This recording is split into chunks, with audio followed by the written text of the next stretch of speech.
사회에서 큰 주목을 받는 한 유명 배우의 이야기가 화제가 되고 있습니다. 조 아무개라고 하는 배우인데, 이 배우는 영화 배우로서 많은 영화를 찍었고, 그 영화를 통해서 그 멋진 연기력과 그 잘생긴 용어와 준수한 매너로 많은 대중들의 사랑을 받고 있는 인기 스타였습니다. 스크린과 대중 앞에서 뛰어난 연기력으로 또 인터뷰를 하면 아주 매너 있는 그런 인품으로 모든 사람들에게 좋은 이미지와 좋은 인상을 주었던 사람이었습니다. 그런데 어느 날 갑자기 어떤 매스미디어를 통해서 이 사람의 과거가 드러난, 고등학교 시절인가 친구들과 함께 차량을 절도하고 절도 3번, 거기에다 더해서 그 친구들과 여학생을 납치해서 강제로 성추행하고 성폭행하는데 동참했다. 그런 혐의가 있어서 재판을 받아서 범죄가 소명이 되어 소년원에 수감되어 소년원 수감자의 생활을 했다라고 하는 사실이 드러나면서 큰 파문이 일게 되었습니다. 또 박아무개라고 하는 예능인도 우리가 익히 잘 알고 있는, 그래서 그 사람이 출연한 예능 프로그램 보면 따라 깔깔깔 웃기도 하고 재미있게 프로그램을 보고 했는데, 그래서 저 사람 참 반듯하구나, 저 사람 열심히 살고 있구나, 열심히 노력했구나, 그렇게 긍정적으로 보았는데, 그 사람의 과거와 현재 매니저들이 따라다니는 스태프들이 그 사람이 이런 사람이요 라고 하는 사실을 매스컴에다가 폭로를 하니까 한순간에 그 좋았던 이미지가 땅바닥으로 떨어지게 되고, 그래서 뭐 연예계를 은퇴를 하느니 마느니 뭐 이런 설들이 시중에 떠돌고 있는 모습을 보게 됩니다.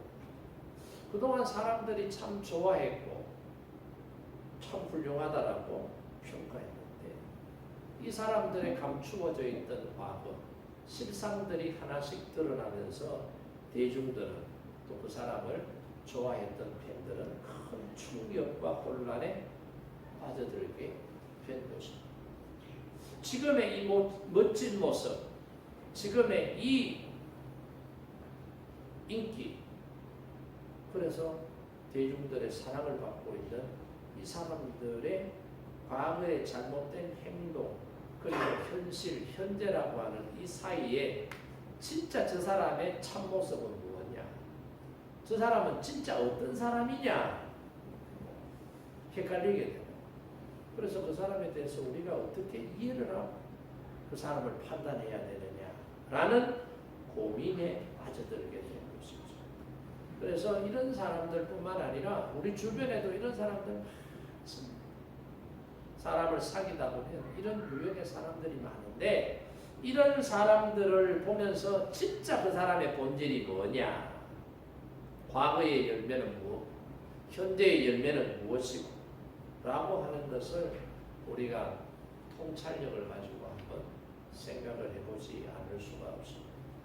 그래서 오늘 이 본문도 마찬가지, 보이는 것과 본질 사이에 괴리가 있느냐 없느냐, 보이는 것처럼 정말로 아름다운 것이냐, 보이는 것은 아름다운데 그 아름다운 이면에 숨겨져 있는 추악함은 없느냐, 이런 내용을 담고 있습니다. 예수님께서는 우리에게 그들의 열매로 그들을 알리라, 그렇게 말씀을 하셨습니다.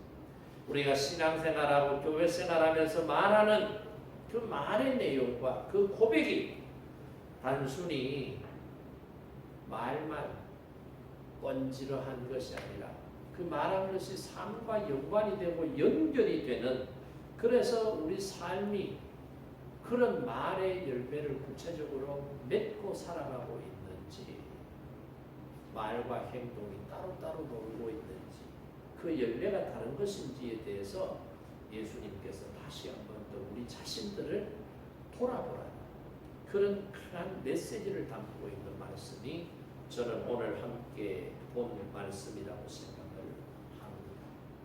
오늘 이런 말씀이 나오기까지 그 배경을 여러분 한번 생각을 해보세요. 오늘 이 본문이 마태복음 7장이잖아요. 예수님께서 이 갈릴리 호수 그 옆에 있는 나즈막한 산에서 사람들에게 전하신 말씀이다 라고 해서 산상수훈이다 또는 산상보훈이다 라는 별명을 가진 내용의 말씀들이 마태복음 5장, 6장, 7장 이 세 장에 걸쳐서 쭉 기록이 되어 있습니다. 예수님께서 가르치신 천국 백성의 삶의 원리와 윤리가 어떤 것인지를 총체적으로 담고 있는 그 내용을 설교하신 말씀이 바로 산상수훈이거든요. 그래서 당시에 예수님을 따라다니면서 하나님 나라의 백성은 어떤 가치관을 가지고 어떤 윤리의식을 가지고 어떤 신앙으로 살아야 되는지를 가르치시고 그 가르침의 내용을 전달받았던 장소가 바로 이 장소고 그 내용이 바로 산상수훈의 내용이다 이 말이에요. 그러니까 이 내용은 과거 예수님 시대뿐만 아니라 오늘을 살고 있는 현재 우리도 예수님을 믿는 그리스도인으로서 우리 삶의 어떤 가치관과 어떤 신앙의 기준과 어떤 삶의 윤리를 가지고 우리가 예수님을 따르는 제자로서 살아야 되는지에 대한 강한 메시지가 담겨 있는 내용이 바로 오늘 이 본문의 말씀이다 하는 거죠. 그래서 여러분이 한번 기억을 더듬어 보세요. 마태복음 5장에 나오는 내용은 뭐예요? 복이란 무엇이냐? 복 있는 사람은 어떤 사람이 복 있는 사람이냐? 의로운 사람은 어떤 사람이냐? 어떻게 사는 사람이 의로운 사람이냐에 대한 내용이 쭉 기록이 되어 있고 6장에 넘어가게 되면 하나님 나라의 가치를 따라서 어떻게 기도해야 되느냐? 어떻게 살아야 되느냐? 금식하고 구제해야 되느냐? 여기에 대한 내용이 6장에 보면은 기록이 되어 있고 한 장 더 넘어가서 7장에 보면은 역시 어떤 내용이요? 비판하지 말라. 이 비판은 우리가 말하는 그런 비판의 의미도 있지만 정죄하고 신적인 범위에서 해야 될 일들을 인간이 감히 하고 있는 그런 내용들을 함의하고 있는 그런 것이죠. 그러면서 구하고 찾고 두드리는 자에게 하나님께서 주신다. 그 내용도 있고 그 다음에 뭐예요? 남에게 대접을 받고 싶은 대로 먼저 남을 대접하라. 황금률에 대한 내용도 기록되어 있는 것을 볼 수가 있습니다. 그러니까 이 모든 가르침이 단순히 율법을 나열하고 있는 것이 아니라 하나님과의 바른 관계 속에서 나올 수밖에 없는 삶의 변화, 인격의 변화, 그리스도인들이 추구해야 될 삶의 모습이 어떤 것인지 여기 다 담고 있다라고 저는 생각을 합니다. 이것을 예수님께서 강조하신 거죠. 이런 가르침의 정점에서 예수님은 뭐라고 말씀하셔요? 바로 앞부분 뭐예요? 13절과 14절에 좁은 문으로 들어가기를 힘쓰라 그랬어요. 이렇게 산다는 것이 쉬운 게 아니거든요. 이렇게 사는 것은 아무나 할 수 있는 게 아니거든요. 이렇게 살려고 하는 사람은 하나님을 사랑하고 하나님의 말씀을 믿고 예수님의 가르침을 따르는 사람만 좁은 문으로 들어갈 수 이렇게 살 수 있는 사람이 될 수 있다라고 하는 것을 강조하고 있는 것을 볼 수가 있습니다. 그러니까 진짜 제자는 편안함을 추구하는 사람이 아니라 힘들고 어려워도 진리를 쫓아 사는 사람이 진짜 제자다라고 하는 사실을 분명하게 다시 한 번 더 강조하고 있는 것을 보게 됩니다. 그러면서 이어서 하는 말씀이 뭐예요? 이어서 하시는 말씀이 거짓 선지자를 삼가하라 이 말씀이에요. 그러니까 예수님 당시에 거짓 선지자가 있었다는 거예요? 없었다는 거예요? 많이 있었다 이 말이에요. 예수님 이전에도 거짓 선지자들이 있었어요? 없었어요? 많이 있었다 이 말이에요. 그러니까 겉으로 볼 때는 그 사람들이 훌륭한 것 같고 진실된 것 같고 의로운 것 같은데 사실 그 의로움 속에 감추어져 있는 악함이 있더라는 거예요. 추악한 내면이 있더라는 거예요. 진실 가장했지만 그 진실이 아니라 뭐라는 거예요? 거짓이더라는 거예요. 그렇기 때문에 겉으로 볼 때는 표가 참 안 나지만은, 그래서 많은 사람들이 속아 넘어지지만은 그러면 안 된다는 거예요. 그래서 예수님께서는 그곳에 모여 있는 사람들에게 뭐라고 당부를 하셨느냐? 거짓 선지자들을 조심해라. 그렇게 말씀하셨다라고 생각이 됩니다. 우리 시대에도 얼마나 많은 거짓 선지자들이 있는지, 대놓고 드러낸 거짓 선지자들, 소위 말하는 이단 사이비, 여기에 관련된 수많은 사람들이 있어요. 이와 관련해서 수십만 명의 사람들이 진짜인지 가짜인지 구별조차 하지 못하면서 가짜를 진짜라고 생각하고 거짓임에도 불구하고 진리라고 생각하고 그 집단 속에 그 종교에 들어가서 믿음 생활하고 있는 사람들이 얼마나 많이 있는지 모른다 이 말이에요. 그래서 예수님 당시에도 예수님께서 예수님을 따르는 제자들과 무리들에게 뭐라고 말씀하셨어요? 나더러 주여 주여 하는 자마다 다 구원을 받는 것이 아니라 주의 뜻대로 행하는 자라야 구원을 받을 수 있다라고 예수님께서 말씀하셨습니다. 그러니까 주여 주여 하며 주님의 이름으로 예언도 하고 주님의 이름으로 능력도 행하고 주님의 이름으로 선행도 행하고 그러는 사람들이지만 정작 그들의 삶의 열매는 예수님의 가르침과 달랐다라고 하는 것입니다.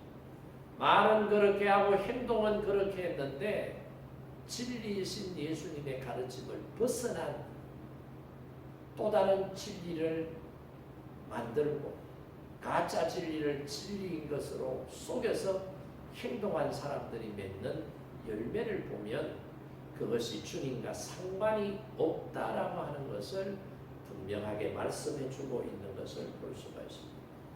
그러니까 예수님께서는 제자들에게 진짜 하나님을 따르는 자와 그렇지 않은 사람을 분별할 수 있어야 된다. 신앙의 진정성이 진짜 무엇이냐, 무엇을 위해서 신앙생활을 하느냐, 이것이 증명이 되어야 된다라고 하는 것을 다시 한 번 더 강조하고 있습니다. 그 증명된다는 게 뭘로 나타난다는 거예요? 열매로 나타난다. 이거죠. 그래서 우리의 신앙은 입술의 고백이 아니라 살아있는 신앙의 양심을 통해서 주님의 말씀을 내가 믿고 말씀 앞에 순종하는 삶을 통해서 실천이 되어야 된다. 그렇게 실천될 때 주님께서 원하시는 열매가 맺히는 삶을 살 수 있다. 이 말씀이에요. 그래서 우리가 오늘 말씀을 통해서 열매 맺는 신앙이, 그 열매가 내가 원하는 열매가 아니라 주님이 원하시고 말씀하시는 믿음의 열매를 맺어야 된다. 이 사실을 저와 여러분이 함께 묵상해 보고자 합니다. 여러분, 가시나무에서 포도를, 엉겅퀴에서 무화과를 따겠느냐? 이 말씀 여러분 이해가 되죠? 가시나무에서 포도 열매를 딸 수 있습니까? 가시나무에는 가시나무가 맺는 열매가 있어요. 먹을 수 없는 이상한 열매가 맺히잖아요.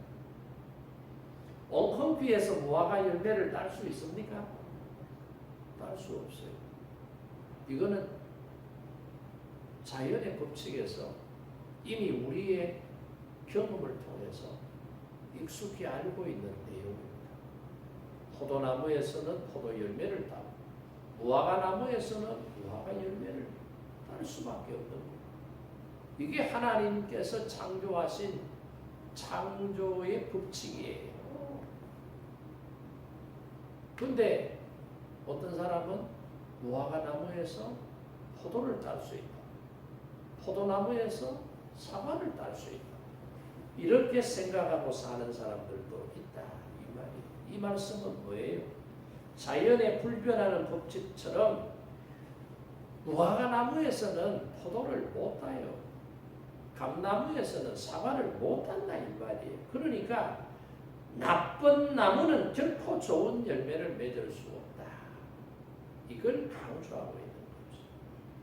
그러니까 우리가 신앙생활하면서 바르게 신앙생활하면은 바른 신앙의 열매를 맺을 수 있지만 신앙이 아닌 것을 가지고 자꾸 신앙이라고 주장하고 그러면서 신앙의 열매를 맺으려고 하면 그 사람에게서 신앙의 열매가 맺혀지느냐? 절대 안 맺혀져.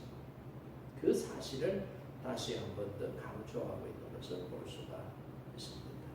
성경에도 보면은 이런 예가 나오죠. 그 대표적인 인물이 누구예요? 사울 왕입니다. 사울 왕이 되기 전에는 겸손하고 부끄러움이 많은 그런 사람이에요. 아버지가 말하면은 어떻게 해서라도 아버지의 말씀에 순종하고 그 열매를 가지고 오려고 최선을 다해서 노력하는 그런 사람이었어요. 그런데 이런 사람이 왕이 되고 나니까 사람이 달라지더라 이 말이에요. 그래서 우리 옛말에도 뭐라 그래요? 초심을 잃지 말자 그러잖아요. 가난한 사람이 나는 부자가 되면 나는 이렇게 살 거야. 다른 사람들에게 선한 영향력을 미치고 선행을 행하면서 하는 모범적인 시민이 될 거야. 믿음 생활을 시작하면서 교회 나와서 처음 예수님을 영접하고 성령 충만의 은혜를 체험했을 때 난 믿음의 사람으로 바른 신앙인이 될 거야.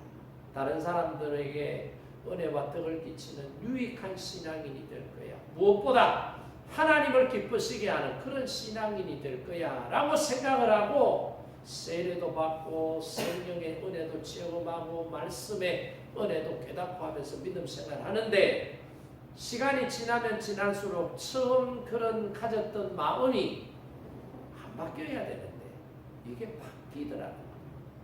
바뀌어도 좋은 쪽으로 바뀌어야 되는데 옛 사람은 죽고 새 사람으로 변화되는 육의 본성은 죽이고 성령께서 기뻐하시는 그런 신앙인의 모습으로 바뀌어야 되는데 그렇게 바뀌질 않고 점점 더 어떻게 해요? 교회 생활을 잘하려고 하면 교회에서 많은 사람들에게 인기를 얻으려고 합니다. 교회에서 높은 자리가 없는데 높은 자리가 있다고 생각하고 높은 자리에 올라가려고 하는 그런 생각들을 갖게 되더라. 이게 신앙의 변질 아니겠어요? 이게 초심을 유지하지 못하고 변해버린 그 사람의 본심을 말하는 거 아니겠느냐. 사울이 그랬다 이거. 사울이 처음에는 왕이 되고 난 다음에는 잘해야지. 나 같은 사람에게 하나님께서 은혜를 주셨어요. 내가 속해 있는 지파가 작은 지파고 내가 속해 있는 가문이 별 볼 일 없는 가문임에도 불구하고 하나님의 은혜가 우리 지파와 우리 가문에 임하여 나에게 주어졌습니다. 내가 정성스럽게 최선을 다해서 하나님을 섬기고 이 나라를 섬기고 이끌어가는 선한 정치 지도자가 되어야지, 믿음의 정치 지도자가 되어야지, 만백성들이 사랑하는 사랑받는 왕이 되어야지. 이스라엘의 왕은 사람들이 나라고 생각하지만 나는 내가 이스라엘의 왕이 아니라 하나님께서 이스라엘의 왕이십니다.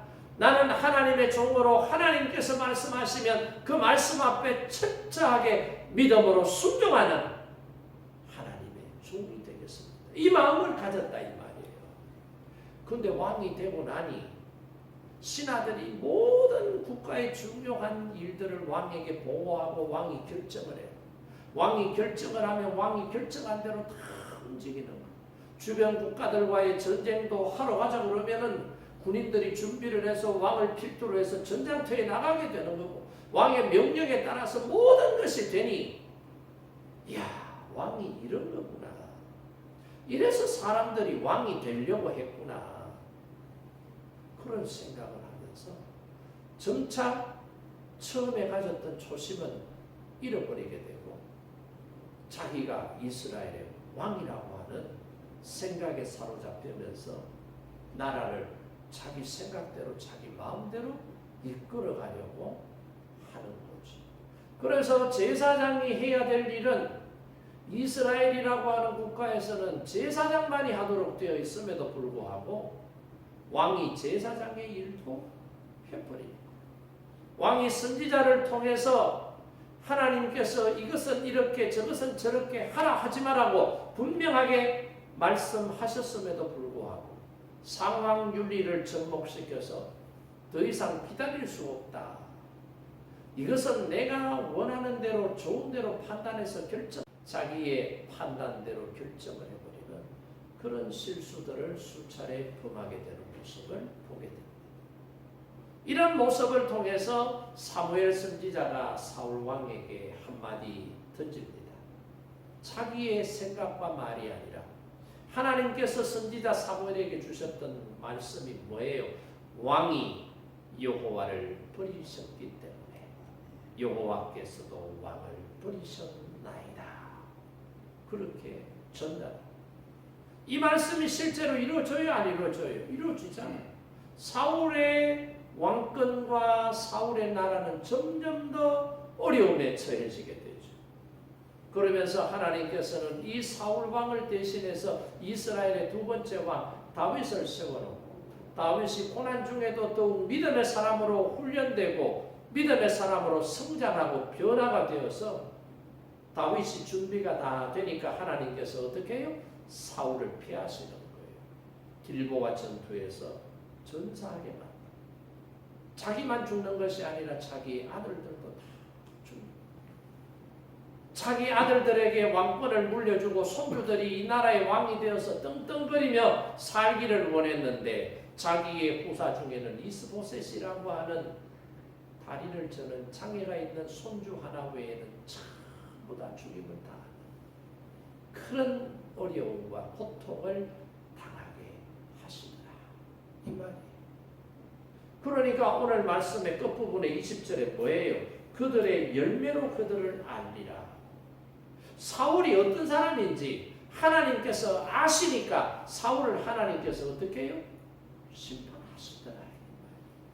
이 말씀은 사울이라고 하는 구약에 살았던 한 인물에 적용되는 말씀이 아니라 오늘 살고 있는 우리에게도 그대로 적용이 되고 있는 말씀이라고 하는 사실을 저와 여러분이 깨닫기를 원합니다. 내 삶의 어떤 생각과 내 삶의 어떤 목표를 어떤 방식으로 내가 지금 풀어나가고 있는지 나만 알고 있는 것이 아니라 나보다 나를 더 잘 알고 계신 하나님께서 이렇게 물어보고 계신다. 그러니 선한 믿음의 마음을 가지고 믿음으로 사는 사람에게는 어떤 열매가 맺힌다고요? 선한 믿음의 열매가 맺히는 거예요. 악한 계획을 가지고 악한 것을 추구하며 살아가는 사람들에게는 어떤 열매가 맺힌다는 거예요? 악한 열매가 맺힌다. 그래서 하나님께서는 그들의 삶을 통해서 그들의 열매가 맺혀지게 돼요. 그 열매를 보면 그 사람이 어떤 사람인지 정확하게 알 수 있다라고 하는 것을 다시 한 번 더 주님께서 말씀하신 것을 보게 됩니다. 몇십 년 전에 남아프리카 공화국이 백인들만 대통령을 했는데 최초의 흑인 대통령을 배출하게 됩니다. 그 최초의 흑인 대통령의 이름이 뭐예요? 넬슨 만델라라고 하는 사람. 이 넬슨 만델라라고 하는 사람은 이 백인들이 소수였지만은 남아프리카 공화국의 정치, 경제, 사회, 문화 모든 분야의 기득권을 백인들이 다 장악하고 있었던 거죠. 그래서 이거는 불합리하다. 모든 인간은 평등하다. 백인이든 흑인이든 모든 사람들은 존엄한 하나님의 형상대로 지음을 받은 가치 있는 존재들입니다. 역사를 백인들이 주도하고 세계의 기득권을 백인들이 갖고 있다고 해서 우리나라에서도 백인들만 의롭고 선하고 모든 것을 다 할 수 있고 흑인들은 제한적으로 살 수밖에 없다라고 하는 이런 인종차별주의 정책은 동의하지 않는다. 그러면서 흑인인 넬슨 만델라 대통령이 이런 인종차별 정책에 맞서서 싸우게 됩니다. 투쟁을 하게 됩니다. 그러다가 감옥에 수감이 되었는데 몇 년 동안 감옥에서 수감자 생활을 했느냐? 장장 27년 동안 교도소에 수감이 되어서 생활을 하게 됩니다. 27년 동안 여러분 이렇게 살면은 어떻게 하겠습니까? 김진홍 목사님이 한때 민주화 운동을 하면서 유신에 반대했다고 해서 긴급조치법 위반이라고 해서 교도소에 수감이 되어 있었어요. 그 수감이 되어 수감자 생활하는데 자기하고 한 방에서 수감자 생활은 재수가 있었는데 그 사람은 매일같이 무슨 운동을 하느냐? 손가락 2개 가지고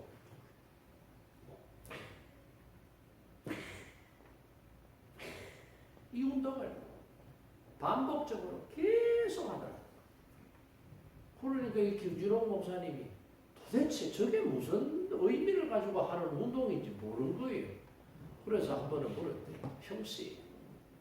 형씨는 눈만 뜨면 시간만 나면 이걸 하는데 이게 도대체 뭐 때문에 하는 그게 운동입니까? 그게 뭡니까? 질문을 하니까 그 죄수자가 하는 말이에요. 내가 깜빵에 들어온 거는 재수가 없어서 들어왔고 재수가 없는 것 중에 나를 결정적으로 깜빵에 쳐놓은 놈이 있습니다. 그 놈이 누군지 아시냐? 모르겠는데 판사입니다. 판사가 나한테 판결을 해서 깜빵에 쳐넣었다. 내가 교도소에서 나가기만 하면 그 판사를 찾아가가 눈가를 확 쑤셔 빼버려고 해가지고 손에 힘을 기르고 있대. 몇 년 교도소 생활하면서 자기가 죄를 지어서 죄값을 받고 있는데도 자기 기준에는 억울한 거예요. 그러니까 복수하겠다.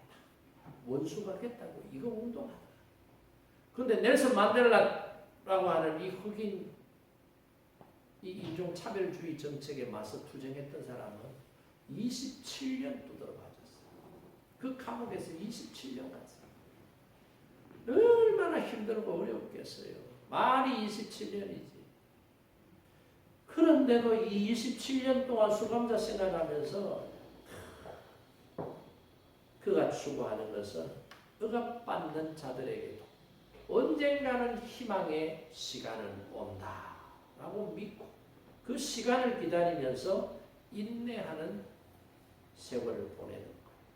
그래서 옥고를 치르면서도 억울함이 있었지만은 억울하다는 생각은 있었지만은 정오와 분노에 휩싸이지 않고 오히려 흑인과 백인이 남아프리카 공화국에서 함께 공존할 수 있는 함께 잘 살 수 있는 그런 나라는 어떤 나라일까? 거기에 대해서 고민을 하고 거기에 대한 플랜들을 세워나가는 그런 모습을 가졌다고. 그래서 27년의 시간이 끝나고 백인 정권이 무너져서 이제 출소하게 되었을 때 그가 이제 출소하면 그가 대권을 잡으면 철저하게 백인들을 보복하고 복수할 것이라고 일부 정치인들과 흑인들은 기대를 했는데 넬슨 만델라는 그렇게 하지 않았어요. 용서하고 화해의 손길을 내밀면서 이 땅에서 우리가 함께 조화롭게 잘 살아보자. 그렇게 제안을 하면서 진실과 화해위원회를 만들고 과거의 상처를 치유하려고 하는 그런 정책을 펴나갔다. 그래서 넬슨 만델라 대통령이 노벨 평화상인가 뭔 상도 받게 되고 지금까지도 많은 사람들 입에 오르내리는 훌륭한 사람으로 평가를 받고 있지 않습니까? 그러니까 저와 여러분도 이 넬슨 만델라의 살았던 이 삶의 모습을 다시 한 번 더 되돌아보면서 가시나무에서 무화과를 따는 것은 기적이에요. 그럼에도 불구하고 주의 성령이 임하니까 어떻게 해요? 우리가 생각할 때 가시나무처럼 메마르고 탁탁한 인생도 주님 만나고 주님께서 만져주시니까 그게 무화과 열매를 딸 수 있는 은혜가 주어지더라. 이거지. 그래서 오늘 이 말씀을 통해서 저와 여러분이 다시 한 번 더 깨닫고 결단해야 될 내용은 뭐냐? 철저하게 자기 자신을 성찰해야 된다. 나는 지금 어떤 신앙을 가지고 어떻게 살아가고 있느냐? 내가 추구하는 신앙이 과연 복음적인 신앙이냐? 이게 성경 말씀과 일치하는 신앙인지, 신앙의 알맹이는 없고 신앙의 껍데기만 가지고 지금 믿음 생활한다라고 하는 착각 속에 빠져요. 나는 생각할 때 열매를 달고 있다고 생각하는데 사실은 열매가 없는 그런 인생의 모습이 아닌지 우리 스스로를 성찰할 수 있어야 된다. 예수님은 나라고 하는 인생의 열매를 보고 나를 평가하신다고 말씀하십니다. 지금 내 인생이라고 하는 나무에는 어떤 열매가 달려있느냐? 좋은 열매가 달려있느냐? 나쁜 열매가 달려있느냐? 아예 열매 자체가 지금 없느냐? 어떤 상태에 놓여있는지 우리 자신들의 모습을 돌아봐야 합니다. 목사인 저 같은 경우에는 거짓 선지자를 삭가라. 내가 거짓 선지자가 아니냐.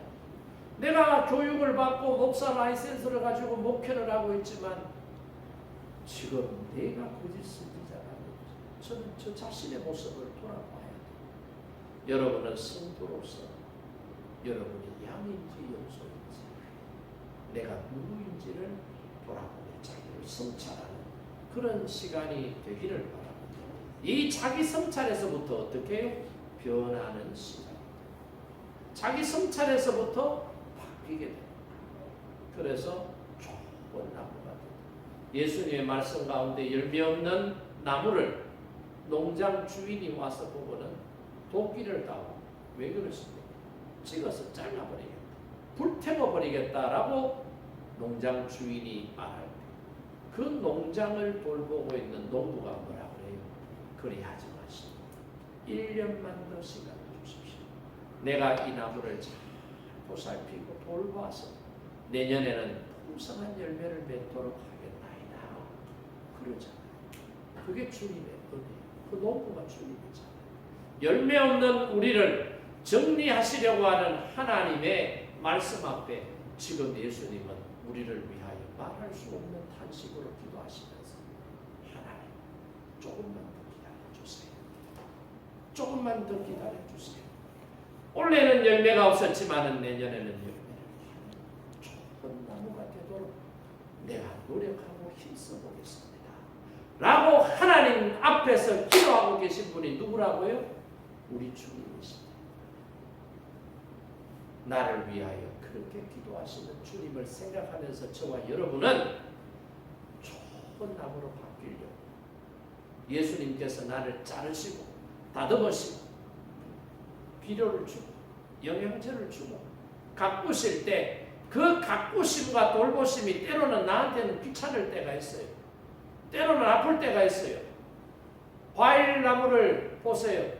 이제 12월 달부터 2월 달 사이에 뭐 합니까? 전지합니다. 전지. 불필요한 가지는 가위로 다 잘라냅니다. 나무가지가 잘릴 때 그 고통이 얼마나 심하겠어요.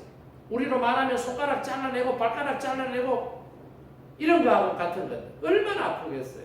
그런데 그 아픔을 잘라내는 농부의 마음도 아프지만 더 나무가 건강하고 더 좋은 열매를 맺도록 하기 위해서는 불필요한 건 잘라내야 돼요. 그리고 어떻게 해요? 먹기 싫어도 영양제는 필요한 영양분을 우리가 빨아먹어야 돼요. 그 영양분 속에 달콤한 것만 있어요? 쓴 것도 있다 이 말이에요. 하나님의 말씀을 읽을 때 내 마음이 시원한 부분도 있지만 내 마음을 찌르는 부분도 있다 이 말이에요. 기꺼이 아멘 하는 부분도 있지만 아멘 해야 될지 말아야 될지 망설이는 부분도 있다 이 말이에요. 그렇지만 하나님의 말씀은 다 받아먹게 되었습니다. 그 말씀이 건강한 신앙의 나무로 나를 자라게 하고 건강한 나무가 좋은 열매를 맺게 하신다. 이거 알아야 돼요. 이거 모르면 여러분 신앙생활 뭐합니까? 아이들 키울 때 누구나가 다 한두 번 경험해본 경험들이잖아요. 지가 좋아하는 음식만 자꾸 먹으려고 그래요. 입에 단 음식만 자꾸 먹으려고 그래요. 무르고 달콤한 거는 먹는데 단단하고 쓴 것은 안 먹으려고. 안 먹는다고 내버려 두면 아이가 어떻게 돼요?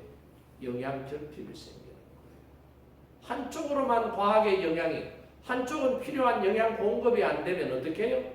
편식으로 말미암아 영양의 불균형으로 건강한 발달을 못하게 돼요. 이거 다 알고 있는 상식이잖아요. 영적인 세계도 마찬가지, 신앙 세계도 마찬가지. 그러니까 여러분 신앙생활하면서 내 입에 단 것만 자꾸 찾지 마시고 때로는 쓴 것도 먹을 수 있는 신앙. 내게 부담스러운 하나님의 말씀도 때로는 아멘하고 받아 먹을 수 있는 신앙인의 모습으로 달라져요. 그래야 우리가 건강한 나무가 될 수 있다. 그럴 때 건강한 열매를 맺을 수 있다. 그리고 또 뭐예요? 눈에 보이는 것에 현혹되지 말고 영적으로 분별할 수 있는 영적 분별의 은혜가 있어야 돼요.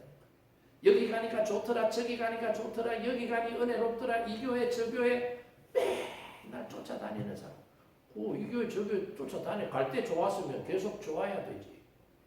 가기 전에 신중하게 생각하고 판단하고 등록을 하든지 해야 되지.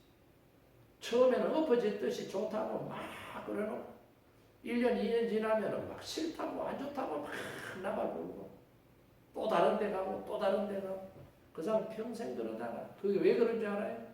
영적 분별력이 없어서. 여러분 자식들한테 좋은 말만 합니까? 싫은 말만?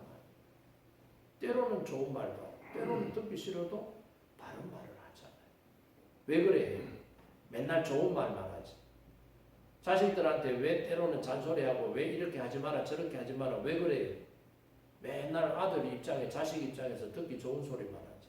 내 자식이니까 그래. 내 자식이니까. 남의 자식한테 싫은 소리 해요 안 해요? 남의 자식이야 해가 똥구멍에 뜨든지 말든지 잠바에 자든지 말든지 신경 써요 안 써요? 신경 안 쓰지. 괜히 말 잘못했다가 욕바가지 얻어먹다 싶어서 안 하지. 깨어나든지 부지런하든지 열심히 살든지 대충 살든지 잘하든지 못하든지 관심 없잖아요. 근데 내 자식한테는 그래요. 좀만 늦게 일어나면 빨리 일어나라고. 왜 이렇게 늦잠 자냐고. 왜 열심히 안 살고 대충 사느냐고. 내 잔소리하고 다그치고 푸시하잖아요. 왜? 성장하고 발전하고. 그러니까 신앙생활하면서 정말 여러분들에게 유익한 신앙의 교훈과 말씀이 선포되는 교회를 여러분이 찾으세요. 안 맞으면. 우리 교회가 안 맞으면 찾으세요. 찾아가세요. 교회가 여기뿐입니까?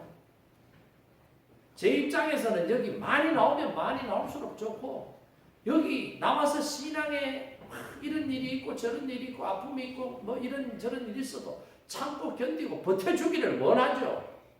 그런데 더 크게 보면 우리 교회만 하나님이 계시고 다른 교회 하나님 없어요. 다른 교회도 하나님이 있어요. 굳이 불편하게 인상 써가면서 고통당하고 괴로워하면서 그렇다고 무슨 사명도 없으면서 여기 나와서 신앙생활 해야 될 이유가 뭐가 있어요? 여러분 행복하고 여러분이 신앙생활하기 좋은 교회에서 찾아가세요. 거기도 하나님 있는데 뭐하러 그래요? 거기는 하나님 없고 여기만 하나님 있으면 힘들고 어려워도 여기 나와야지. 근데 거기도 하나님 있어요.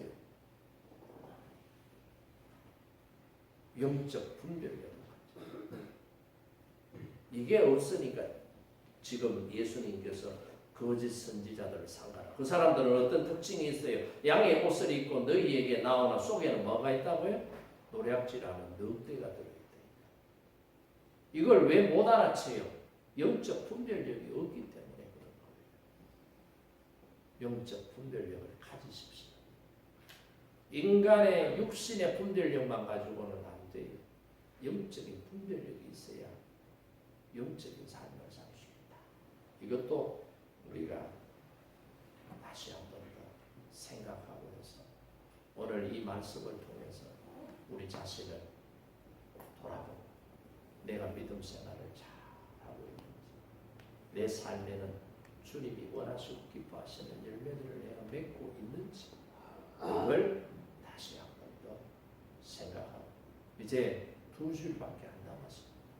2025년 오늘 한 해를 살면서 처음 내가 시작할 때 가졌던 마음과 지금 현재의 마음이 어떤지 지금 나라고하는 인생의 나무에 어떤 열매가 지금 맺혀 있는지 돌아보시고 그것이 하나님이 원하시고 기뻐하시는 열매가 아니라 2026년에는 하나님이 원하시고 기뻐하시는 그런 열매를 맺기를 다짐하는 저와 여러분 되기를 주님의 이름으로 축복합니다.